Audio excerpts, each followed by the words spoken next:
Your mind doesn't stop talking, does it? It replays old conversations, imagines future disasters, and invents problems that don't even exist. It's like living with a storm that never ends, one you can't silence, only survive. You tell yourself you're thinking things through, but you're not. You're drowning in thoughts that don't serve you. And every time you try to rest, your mind whispers another what if. Overthinking. It's not intelligence, it's fear wearing the mask of control. The Stoics faced the same storm. They lived through betrayal, loss, death, and uncertainty. Yet their minds remained still. Because they knew the truth. You can't stop your thoughts, but you can stop believing them. So let's walk through the fire together and learn the Stoic way to silence overthinking. 1. The war inside. Understanding the enemy. It begins the same way every time. You lie awake at night, staring at the ceiling. You replay what you said today, what you should have said. You imagine tomorrow's failures, next week's disasters. You try to plan every outcome, control every moment, fix every detail. But the more you think, the less you act. And the less you act, the more powerless you feel. That's the paradox of overthinking. You try to gain control, and in doing so, lose it completely. Marcus Aurelius wrote, "The mind adapts and converts to its own purposes the obstacle to our acting. But when the obstacle is your own thought, your mind turns against itself." The Stoics saw this for what it is, the mind untamed, the inner tyrant that never sleeps. So the first step to silence it is to see it. Observe your thoughts. Don't wrestle them, watch them. When the mind speaks, don't answer. As Marcus said, the soul becomes dyed with the color of its thoughts. If your thoughts are chaos, you will be too. So change the color, one moment of awareness at a time. 2. The Stoic lens. Control what you can. Epictetus, once a slave, once powerless, gave the world its simplest truth. Some things are in our control, and others are not. Every overthinker breaks on that line, because overthinking is the mind's rebellion against reality.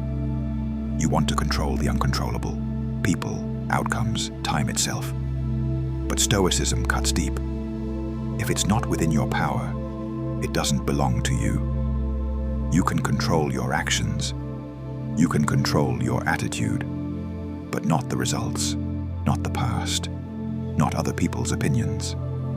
The Stoics didn't waste their peace chasing what wasn't theirs to command. They lived by one rule. Make the best use of what is in your power, and take the rest as it happens.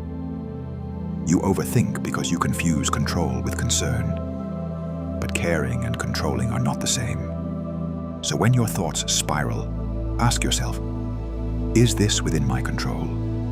If the answer is no, you already know what to do. Let it go, or it will own you. 3. The practice of presence. Silence as strength. You think too much because you live everywhere except here.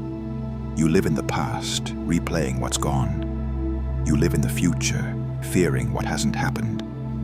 And in doing so, you abandon the only place where peace exists, the present. Seneca said, "We suffer more often in imagination than in reality." And he was right. Your thoughts are shadows, not events. You live more in imagined pain than in real moments. The Stoics practiced presence as a discipline, not as a luxury. Marcus wrote, "Confine yourself to the present. When you eat, just eat. When you work, just work. When you rest, truly rest. Train your attention like a soldier sharpens a blade. Each time your mind drifts, gently bring it back. That is not weakness. That's strength in its purest form. Presence doesn't mean your mind is empty. It means your mind is yours again. The Stoic doesn't escape the world. He enters it fully, without distraction. Because when you are fully here, overthinking has nowhere to hide. 4. The weight of worry. Letting go of what isn't yours. Seneca once wrote, "He suffers more than necessary, who suffers before it is necessary." And that line could heal your life, if you lived by it. You overthink because you fear pain. You replay every scenario, hoping to prevent it. But in doing so, you suffer twice. Once in imagination, and once in reality. The Stoic way isn't to be careless. It's to prepare, act wisely, and then let go. Epictetus said, "Do not seek for things to happen as you wish, but wish for things to happen as they do." Acceptance, not resignation, is the cure for mental chaos. You don't have to like everything that happens, but you must accept that it's happening. And when you do, something strange occurs. Your thoughts begin to quiet. Because resistance feeds overthinking. Acceptance starves it. So when your mind starts to spiral, breathe. Say to yourself, "This moment is enough." Then do what's in your control and release the rest. That's not surrender, that's strength. 5. The discipline of stillness, training the mind. Discipline isn't just for the body. The Stoics trained their minds daily, like warriors sharpening steel. Marcus Aurelius wrote every morning to prepare himself for the day. Epictetus taught his students to test every thought before believing it.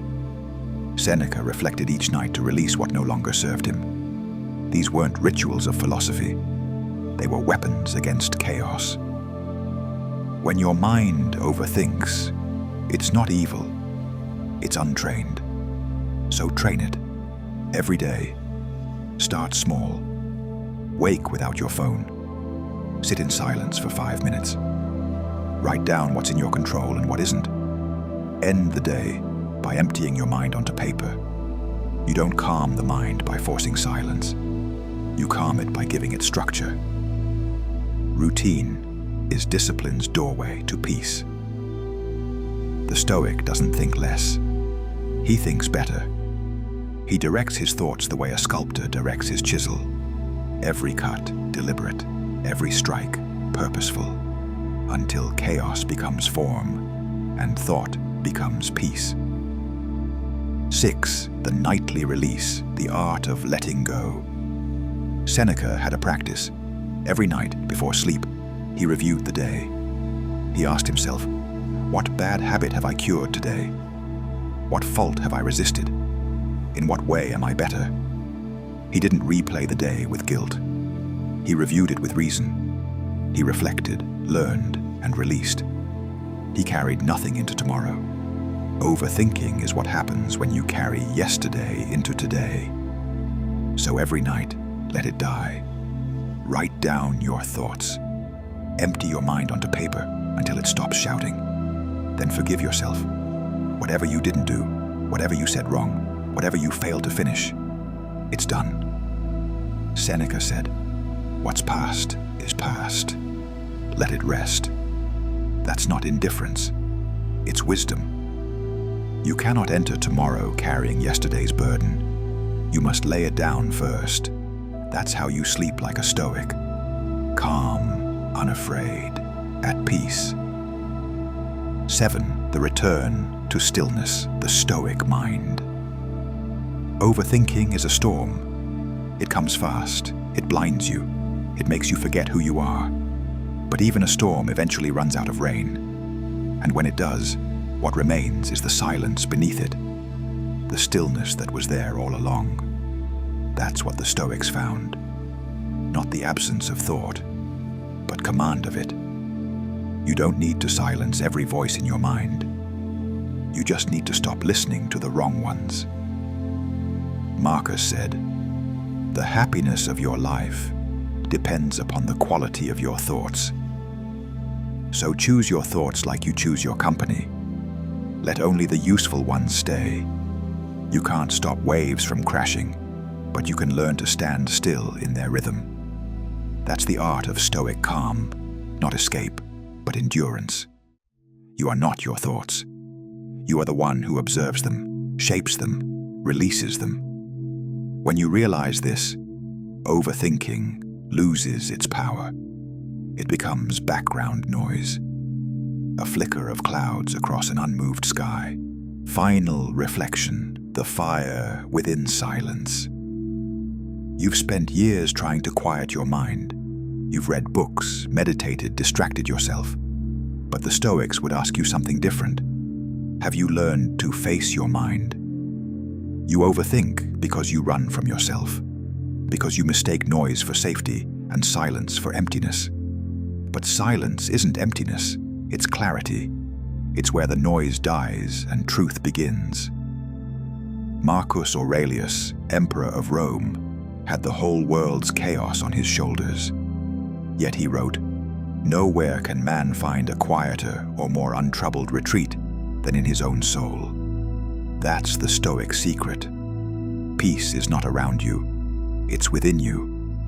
But to reach it, you must cross through chaos. So when your mind starts to spiral, don't run. Breathe, observe, accept. Control what you can, release what you can't.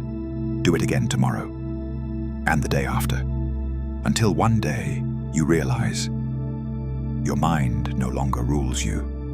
The thoughts still come, but they no longer own you. And in their silence, you finally meet the calm you've been searching for your entire life.